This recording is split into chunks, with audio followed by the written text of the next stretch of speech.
Sirat itu adalah jembatan di atas api neraka jahanam yang mengantarkan seorang manusia ke surga. Dan sirat itu lebih tipis daripada rambut, lebih tajam daripada pedang.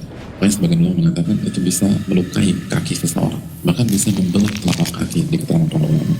Lalu bagaimana kondisi Anda jika salah satu kaki Anda diletakkan di atas sirat tersebut? Lalu Anda benar-benar merasakan tajamnya jembatan tersebut. Dan ketika Anda shock betapa tajamnya sirat tersebut, maka Anda menjadi begitu ragu melangkahkan kaki Anda yang berikutnya. Tapi tidak ada pilihan. Itu sirat tidak diam, tapi ke kanan, ke kiri, ke kanan, kiri. Lalu pandangan Anda tertuju ke bawah. Lalu Anda melihat neraka jahanam. Lalu telinga Anda mendengar betapa menggegarnya suara-suara dari neraka jahanam tersebut. Suara yang gak pernah kita dengar sebelumnya. Suara yang paling horor yang pernah kita dengar. Dan pada saat itu, kondisi Anda lemah. Hati Anda bergoncang, kaki gemeter, berat sekali untuk dibawa melangkah. Dan pada saat itu, hanya ada satu perintah. Berjalanlah melewati sirat. يوم ترى المؤمنين والمؤمنات يسعى نورهم بين أيديهم وبأيمانهم. Di hari engkau melihat orang-orang beriman yang laki-laki maupun wanita, cahaya mereka bersinar di hadapan dan di sebelah kanan mereka. Dijelaskan oleh Abdullah bin Mas'ud, cahaya ketika melewati sirat.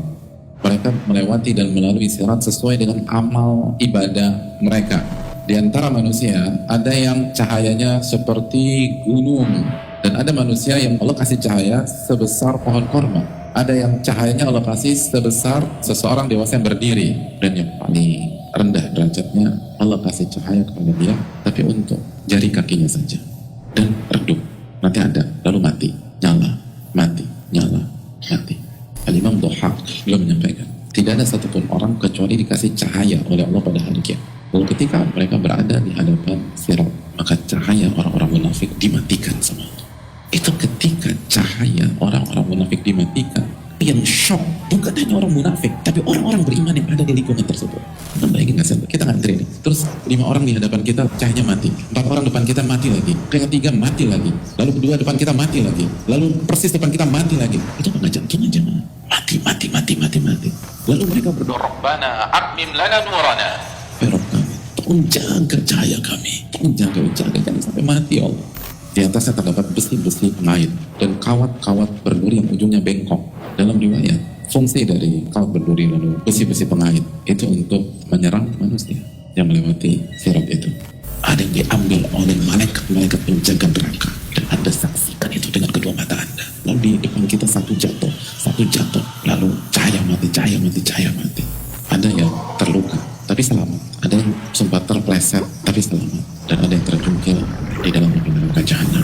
Nabi SAW mengatakan, dan yang pertama-tama dari kalian yang melintasinya seperti kecepatan kilat. Dan yang pertama kali Rasulullah SAW.